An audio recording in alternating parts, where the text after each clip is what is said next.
Di jantung hiruk-pikuk Jakarta, ada satu wilayah yang denyut nadinya tak diatur oleh hukum, melainkan oleh ketakutan.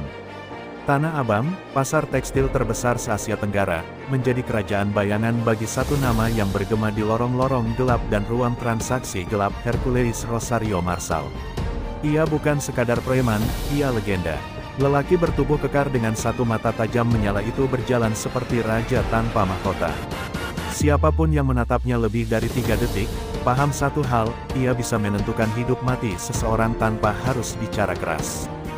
Dari belakang truk kontainer hingga meja politikus, pengaruh Hercules menjalar seperti akar pohon tua, tak terlihat di permukaan, tapi mencengkeram kuat. Para pedagang kecil diperas dengan uang keamanan, saban pekan, dan tak satu pun berani menolak. Ia mengontrol parkir liar, logistik, distribusi barang, bahkan suara massa saat musim politik.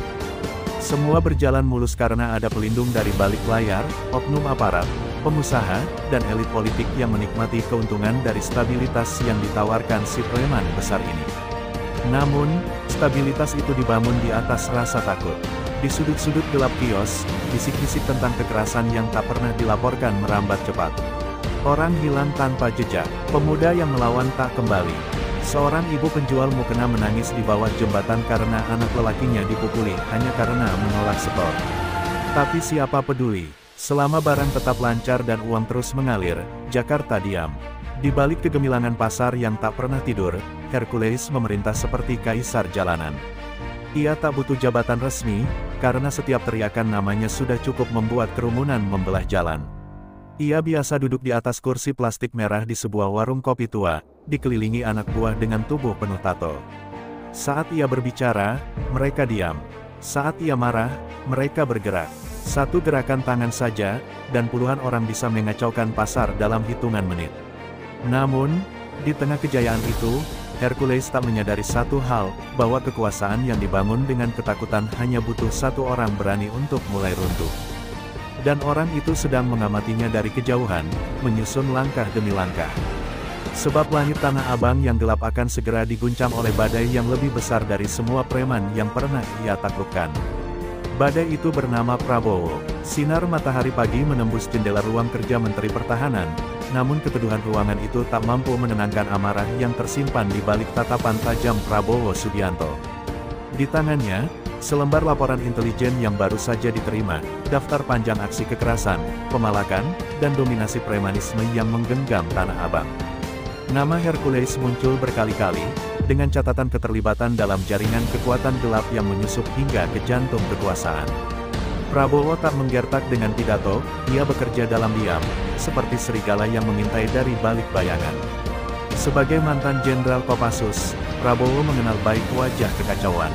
Tapi ini berbeda, ini bukan pemberontakan bersenjata di hutan, melainkan korupsi moral yang membusuk di tengah kota. Ia tahu, selama Hercules memegang kendali di Tanah Abang, Jakarta tak akan pernah benar-benar aman. Kekuasaan yang dibangun di atas ketakutan, gumamnya pelan, harus dihancurkan dengan keberanian yang disertai strategi. Maka lahirlah rencana rahasia yang hanya diketahui segelintir orang, Operasi Garuda Hitam. Tak ada drum perang, tak ada pengumuman, yang ada hanya pertemuan tertutup di sebuah markas militer tua, di mana nama-nama besar duduk melingkar, mendengarkan arahan Prabowo yang berbicara dengan nada pelan namun tegas. Operasi ini bukan sekadar penangkapan, ini adalah perang psikologis.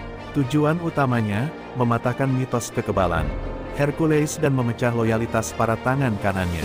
Kita tidak sedang memburu preman. Kita sedang membongkar sistem kekuasaan alternatif yang telah meracuni kota ini, ujarnya tajam, menatap lurus ke arah peta besar Tanah Abang yang terpampang di dinding. Prabowo tidak hanya mengandalkan pasukan elit. Ia menghubungi jaringan lama, mantan prajurit, pengusaha bersih yang pernah diperas, bahkan jurnalis-jurnalis investigatif yang pernah bungkam karena ancaman. Mereka semua dirangkul, diberi ruang untuk membalas. Perlahan, garis-garis kekuasaan Hercules mulai terlihat retaknya. Pasukan intelijen menyusup ke pasar, menyamar sebagai pedagang dan kuli angkut. Mereka mencatat setiap pergerakan, setiap transaksi, setiap kode tangan yang menandai siapa yang mengontrol apa. Dan sementara Hercules duduk santai di kursi plastik warung kopi, merasa tak tergoyahkan, Prabowo hanya menunggu waktu yang tepat. Ia tahu, Preman sebesar apapun akan goyah ketika orang-orang di sekitarnya mulai ragu, ketika rasa takut mereka digantikan oleh harapan akan pembebasan. Prabowo tak akan datang sebagai penyerbu. Ia akan datang sebagai badai yang menghancurkan dengan presisi. Tanah Abang akan dibebaskan, bukan dengan peluru, tapi dengan kehancuran sistem yang melindungi sang raja jalanan. Malam turun tanpa suara di markas intelijen rahasia di pinggiran Cijantung. Di dalam ruang gelap dengan cahaya lampu redup, layar-layar monitor menampilkan wajah-wajah buram dari kamera tersembunyi yang terpasang di sudut-sudut pasar Tanah Abang. Di tengah ruangan, seorang pria berseragam hitam dengan lambang kepala Garuda di lengan kanannya berdiri tegap. Ia adalah Kolonel Dirga, ex-Kopassus, tangan kanan Prabowo yang ditunjuk langsung memimpin operasi Garuda Hitam, misi pembersihan paling rahasia dan berbahaya yang pernah diaktifkan di tengah kota. Dirga tak bekerja dengan pasukan bersenjata terbuka. Ia merekrut para prajurit bayangan, mantan anggota intelijen, sersan veteran, hingga infiltrator sipil dengan kemampuan pengamatan tinggi. Mereka menyamar sebagai pedagang asongan, pengemudi bajai, bahkan pengamen jalanan. Tugas mereka sederhana namun mematikan, menghancurkan kekuasaan Hercules dari dalam, tanpa suara, tanpa darah di aspal. Mereka memetakan seluruh jaringan, siapa yang menyetor, siapa yang memalak, siapa yang berbicara di balik tirai. Dan di tengah data-data itu, satu nama mulai bersinar seperti api kecil dalam gelap, Rian Simata'Lang. Rian dulunya adalah bocah jalanan yang dibesarkan oleh tangan dingin Hercules. Ia setia, cepat, dan mematikan. Tapi Garuda Hitam menemukan celah, adiknya, Sinta, sedang sakit parah dan tak punya akses pengobatan. Prabowo menggunakan itu. Dengan satu surat dari rumah sakit militer dan jaminan keselamatan, Rian mulai retak. Awalnya ia hanya memberi informasi kecil, jalur logistik, titik pungli. Tapi perlahan, ia mulai menyusupkan alat sadap, menggiring anak buah Hercules ke titik-titik kosong yang mudah disergap, bahkan menggagalkan transaksi gelap penting. Tanpa sadar, Hercules mulai dikhianati oleh darah dagingnya sendiri. Namun operasi ini bukan tanpa risiko. Suatu malam, seorang anggota Garuda Hitam ditemukan tewas, jasadnya dilempar ke rel kereta dekat stasiun Tanah Abang. Di sakunya ada kertas kecil bertuliskan, "Tanah ini milik kami." Dirga tahu, waktu mereka tak banyak. Hercules mulai curiga. "Kita tak bisa menunggu lebih lama," ujarnya ke dalam radio komunikasi yang hanya tersambung langsung ke satu orang, Prabowo. Dari balik layar, sang menteri menjawab dengan suara rendah, "Jangan lumpuhkan dia, buka topengnya di depan rakyat. Biar semua tahu, raja mereka bukan dewa." Di saat pasar mulai lengang karena teror yang tak terlihat, dan suara-suara ketakutan mulai berbalik jadi desas-desus harapan, bayang-bayang. Garuda Hitam semakin menebal. Tanah Abang belum tahu, bahwa di balik wajah-wajah biasa yang mereka temui tiap hari, para pembersih kota sedang mendekat. Dan ketika malam kelam mencapai puncaknya, operasi ini akan dimulai. Dengan satu komando, buka pintu neraka, kita rebut kembali Tanah Abang. Tanah Abang selama ini berdiri bukan hanya karena kekuasaan Hercules semata, tapi juga karena jaring laba-laba yang ia rajut bersama berbagai pihak, dari oknum aparat, bos-bos logistik, hingga bandar narkoba kelas kakap. Mereka membentuk aliansi gelap, sebuah simbiosis korup yang saling menjaga dan melindungi. Tapi sejak operasi Garuda Hitam mulai menggoyang fondasi kekuasaannya, satu persatu simpul dalam jaringan itu mulai bergeser. Ketika uang setoran mulai terhambat dan anak buah Hercules ditangkap diam-diam, para sekutunya mulai bertanya, apakah sang raja jalanan masih sekuat dulu? Keresahan pertama datang dari Bang Salim, penguasa jalur kontainer dan logistik gelap yang biasa setor ke Hercules tiap pekan. Truk-truknya kini sering dihentikan, dicek, dan bahkan dibakar oleh orang-orang tak dikenal. Ia mencium aroma sabotase. Jangan-jangan Hercules sudah tak punya pegangan, katanya pada para kaki tangannya. Di tempat lain, Yayan Silintah, pemilik usaha penukaran uang dan pencuci dana kelompok Hercules, mulai tarik diri, takut jika namanya masuk radar pihak berwajib. Hubungan bisnis yang dulunya dibangun dengan ikrar darah, kini mulai keropos oleh rasa takut yang tak bisa dijelaskan. Sementara itu, di tengah ketegangan itu, Rian Simata'Lang terus memainkan peran gandanya. Ia sengaja menyebar rumor palsu ke orang-orang tertentu, bahwa Hercules tengah mempertimbangkan melarikan diri ke luar negeri. Ucapan itu seperti api kecil yang menyambar bensin.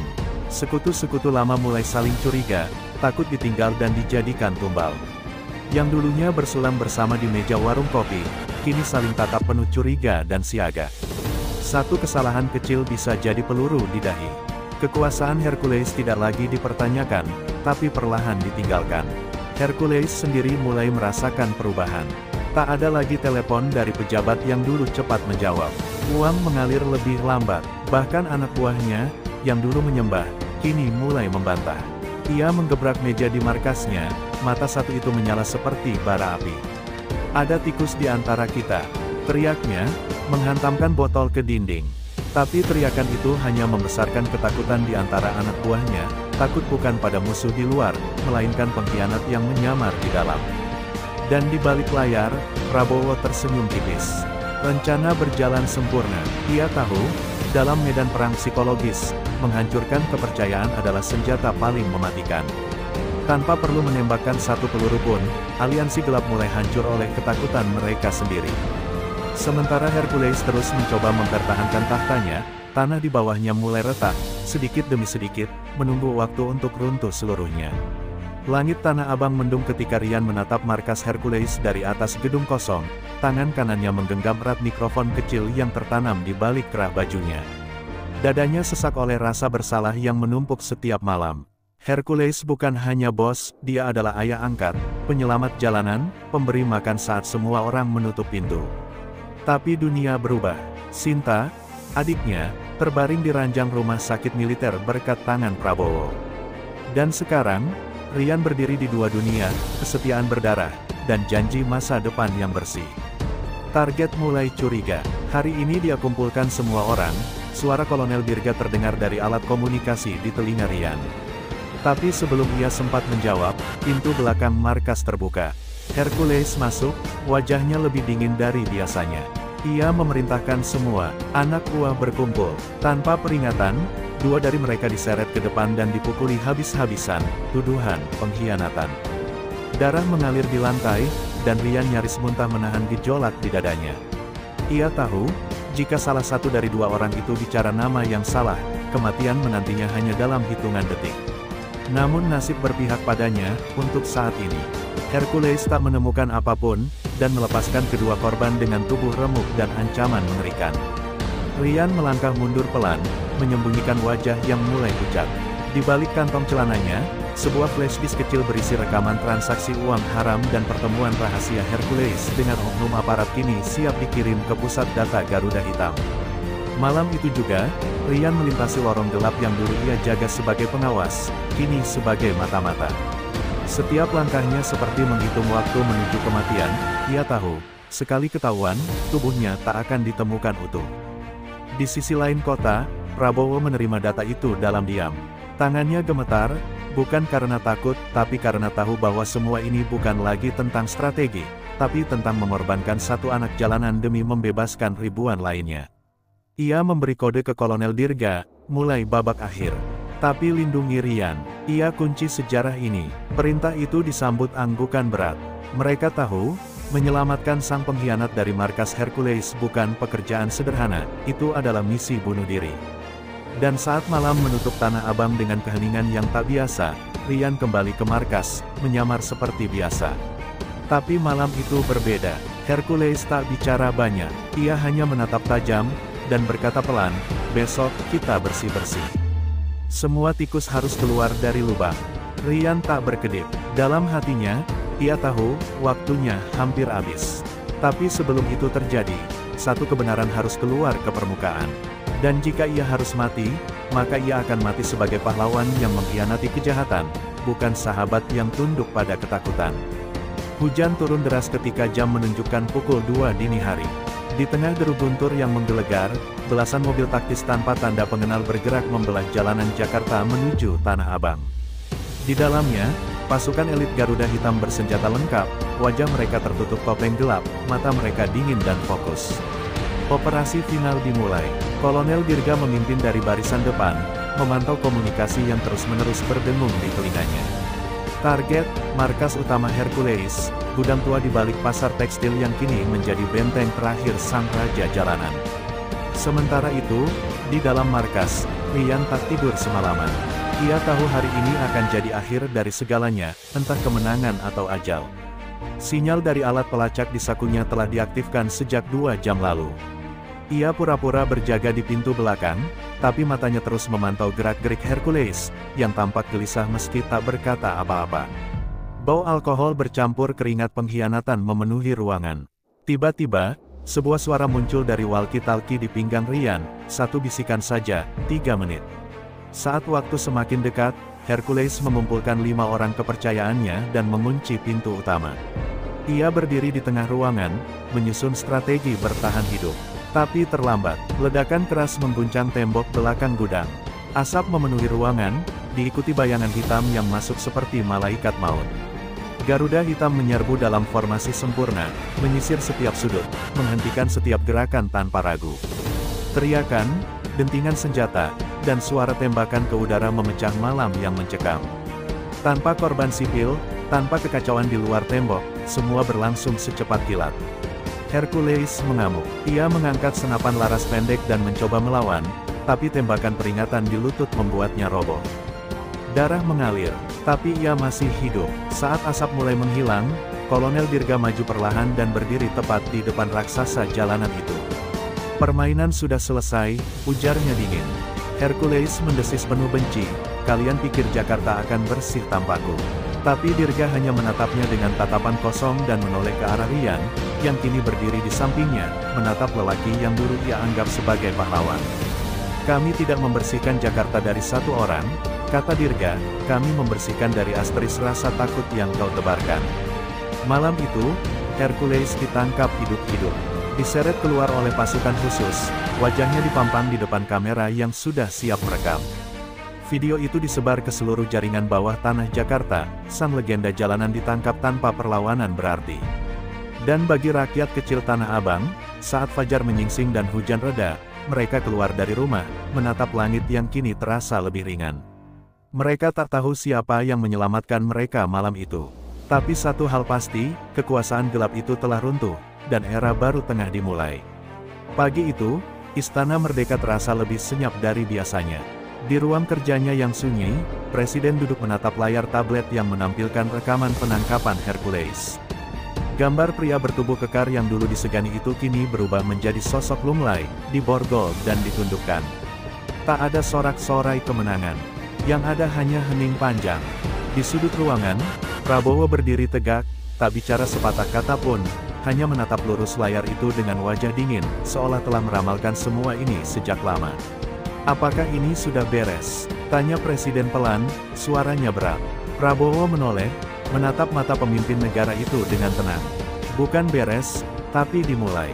Kita baru saja membuka pintu yang selama ini ditutup oleh rasa takut dan kompromi, jawabnya. Sang Presiden mengangguk pelan, namun di balik sorot matanya ada kegelisahan. Ia tahu, penangkapan Hercules adalah bom waktu. Bukan hanya bagi dunia preman, tapi juga bagi jaringan kekuasaan di belakang layar yang selama ini bermain api bersama raja jalanan itu. Dan benar saja, tak butuh waktu lama, laporan-laporan mencurigakan mulai berdatangan. Seorang anggota DPR tiba-tiba menghilang, sementara pejabat daerah yang dulu dekat dengan Hercules menyatakan mundur tanpa alasan jelas. Di ruang rahasia Kementerian Pertahanan, Prabowo membuka satu demi satu berkas lama, nama-nama yang pernah bersekutu dengan Hercules, lengkap dengan aliran dana, skandal tanah, dan intervensi proyek. Ia tahu, ini bukan waktunya bersih-bersih kecil. Ini adalah waktu untuk memukul jantung penyakit yang selama ini menyusupi sistem. Di sisi lain, media mulai mencium aroma besar. Judul-judul sensasional bermunculan, penangkapan Hercules, awal dari perang dingin elit, Garuda Hitam, pasukan bayangan yang tak tercatat di buku negara, dan yang paling mencolok, apakah Prabowo sedang menebas bayangannya sendiri? Publik terbelah. Sebagian menyebutnya penyelamat, sebagian lain menyebutnya sedang membangun dinasti baru lewat kekuatan militer. Tapi di balik itu semua, Prabowo tetap bergerak tenang, terukur, dan mematikan. Ia tahu, yang lebih berbahaya dari preman jalanan adalah preman berseragam dan berdasi. Dan ketika malam tiba, Prabowo duduk sendirian di ruang kerjanya, memandangi peta Jakarta yang dipenuhi titik-titik merah dan hitam. Ia menghela napas panjang. Hercules jatuh, bisiknya pelan. Tapi ular-ularnya masih hidup. Di tangannya, sebuah nama dicoret dengan tinta merah. Lalu ia menoleh ke ajudannya dan berkata, "Kita lanjutkan.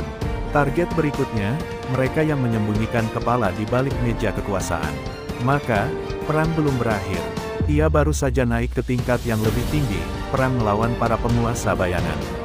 1 pekan setelah Hercules ditangkap, suasana politik Jakarta menghangat seperti bara yang nyaris meledak. Gedung DPR mulai gaduh oleh isu-isu yang disebarkan secara tersirat, tentang penyalahgunaan kekuasaan, tentang kekhawatiran militer mengambil alih jalur sipil. Tapi semua itu hanya topeng. Di balik meja-meja marmer dan ruang-ruang rapat tertutup, ketakutan menyebar seperti wabah. Mereka yang dulu menyentuh uang kotor, memuluskan proyek, atau diam-diam berbagi perlindungan kepada Hercules, kini ketar-ketir menunggu giliran. Salah satu yang pertama tersentuh adalah Tuan Malik, tokoh partai senior sekaligus penguasa jalur distribusi barang di pelabuhan. Ia panik ketika sopir pribadinya, yang ternyata agen Garuda Hitam, menghilang tanpa jejak. Komputernya diretas, ponselnya disadap. Dalam sidang tertutup, ia mencoba menggalang kekuatan untuk melawan balik. Tapi tak satu pun berani bersuara lantang. Semua menyadari, Prabowo bukan lagi Menteri Pertahanan, ia adalah pengendali arus kekuasaan yang sesungguhnya. Sementara itu, Rian yang kini dalam perlindungan khusus hidup dalam isolasi. Di markas rahasia militer, ia menjalani pemeriksaan dan rekonstruksi. Matanya kosong, suaranya pelan, tapi setiap kalimat yang ia ucapkan adalah peluru bagi sistem busuk yang dulu ia jalani. Prabowo datang menemuinya secara pribadi. "Kau selamatkan negeri ini lebih dari yang kau tahu," katanya. Tapi Rian tak menjawab. Baginya, kemenangan itu pahit. Ia telah mengkhianati ayah angkatnya, kehilangan teman-teman, dan kini hidup sebagai bayangan dari siapa dirinya dulu. Laporan demi laporan masuk ke tangan Prabowo. Dokumen yang membongkar penggelapan dana bencana, transaksi tanah ilegal, bahkan jaringan narkoba yang melibatkan nama-nama besar. Ia tak gegabah. Ia tahu satu gerakan salah, dan ular-ular itu akan menggigit balik, bukan dengan senjata, tapi dengan opini publik, media, dan politik kotor. Maka ia mulai membentuk tim bayangan, pasukan elit sipil dan militer, wartawan investigasi, ahli hukum, dan analis intelijen. Mereka bergerak diam-diam, menyusup, mencatat, dan mengumpulkan bukti. Inilah perang di balik layar. Perang tanpa peluru, tapi bisa menjatuhkan lebih banyak nyawa. Dan di malam yang hening, di balik kaca besar yang menghadap Jakarta, Prabowo berdiri termenung. "Negeri ini bukan milik bajingan berseragam rapi," gumamnya. Ia sadar, pertarungannya kini bukan lagi melawan preman jalanan, tapi melawan para dalang yang duduk tenang di ruang dingin, menjual negeri ini per inci untuk kekuasaan. Ular-ular itu akan diseret keluar, dan bila perlu, dipenggal di depan publik. Pukul 2 dini hari, gedung parlemen masih menyala. Ruang-ruang rapat yang biasanya sepi kini dipenuhi bisik-bisik penuh ketegangan. Kudeta tanpa senjata sedang dirancang. Dipimpin oleh Tuan Malik dan segelintir tokoh partai tua, mereka sepakat Prabowo sudah terlalu jauh. "Jika kita biarkan dia terus bergerak, satu persatu dari kita akan dilucuti seperti Hercules," bisik Malik sambil menepuk meja. Ia tahu kekuatan Prabowo tak hanya militer, tapi juga legitimasi moral yang perlahan meraih simpati rakyat. Maka, satu-satunya cara menghentikannya adalah dengan hukum dan opini, menggiringnya jatuh melalui permainan politik. Rencana mereka licik, sebuah mosi tidak percaya akan diajukan terhadap Menhan Prabowo dengan dalih, penyalahgunaan kekuasaan militer untuk kepentingan pribadi. Diperkuat oleh narasi media yang mereka kendalikan, mereka mulai menggiring opini bahwa Garuda Hitam adalah pasukan hantu yang tidak tunduk pada kontrol sipil. Siaran televisi mulai menampilkan pakar-pakar abal-abal yang mempertanyakan legitimasi operasi penangkapan Hercules. "Adakah yang tahu siapa yang memberi perintah?" tanya salah satu pembawa acara dengan nada penuh insinuasi. Mereka mencoba membunuh karakter Prabowo, bukan dengan peluru, tetapi dengan fitnah yang menusuk lebih dalam. Namun Prabowo bukan orang bodoh. Melalui mata-matanya di parlemen, ia telah membaca gelombang pengkhianatan ini sejak bibitnya tumbuh. Di balik tembok Kementerian Pertahanan, ia mengadakan rapat rahasia dengan para loyalis sipil, tokoh muda, dan aktivis yang diam-diam menjadi simpatisan. "Kita tidak akan melawan mereka dengan senjata," ujarnya tenang. "Kita akan buka kedok mereka, satu persatu." Di depan rakyat, Rian, yang kini menjadi saksi kunci, bersiap tampil dalam konferensi pers terbesar tahun ini. Ia akan menyebut nama-nama, tanggal, dan angka. Dan satu pukulan telak akan diberikan, rekaman suara pertemuan antara Hercules, Tuan Malik, dan dua anggota parlemen, membicarakan pembagian uang proyek pengamanan. Hari konferensi pers pun tiba. Disiarkan langsung, wajah Rian yang dulu hanya dikenal sebagai preman jalanan kini muncul di layar nasional. Suaranya gemetar, tapi tegas. Ia bicara tentang suap, pengkhianatan, dan bagaimana aparat negara dikendalikan oleh segelintir elit yang menjual keadilan. Dan saat rekaman suara diputar, suasana di parlemen meledak. Wajah-wajah pucat bermunculan. Tuan Malik yang sempat tertawa angkuh, kini terduduk lemas.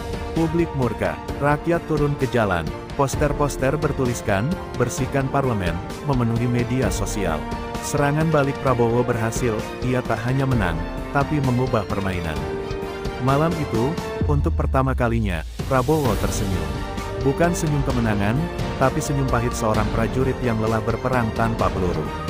Satu babak lagi, bisiknya, menatap layar peta Indonesia. Setelah ini, kita pastikan tanah ini benar-benar bebas dari pengkhianat. Dan di kejauhan, suara azan subuh menggema, seakan menandai bahwa fajar kebenaran tak bisa lagi dibendung, bahkan oleh ular-ular yang bersembunyi di singgasana. Tanah Abang pagi itu tidak seperti biasanya. Tak ada teriakan preman, tak ada intimidasi lapak, dan tak ada pungutan liar. Pasar yang dulu dikenal sebagai sarang kekuasaan Hercules kini berubah menjadi lautan pedagang yang tersenyum lega. Patroli berseragam rapi berjaga, tapi tak satu pun membawa senjata mencolok. Mereka hanya berdiri sebagai simbol bahwa negara kini hadir, bukan untuk menindas, tapi untuk melindungi. Bendera merah putih berkibar tenang di tengah pasar, di antara kios-kios yang dulunya dikuasai rasa takut. Hari itu, Tanah Abang terasa seperti Indonesia yang baru saja dibebaskan. Prabowo datang tanpa iring-iringan besar. Hanya ditemani Rian dan beberapa pasukan Garuda Hitam, ia berjalan kaki menyusuri lorong-lorong pasar. Para pedagang terdiam, sebagian tak percaya. Seorang ibu penjual baju batik tiba-tiba meneteskan air mata. "Akhirnya, kami bisa jualan tanpa harus bayar ke preman," lirihnya. Prabowo menepuk bahunya dengan lembut. Tak ada pidato, tak ada seremonial, kehadiran adalah pidato terbaiknya. Dan di balik langkahnya, sejarah ditulis ulang, bahwa kekuasaan bisa runtuh, dan keadilan bisa ditegakkan, jika ada keberanian untuk melawan. Di balik layar, puluhan tokoh korup telah ditangkap.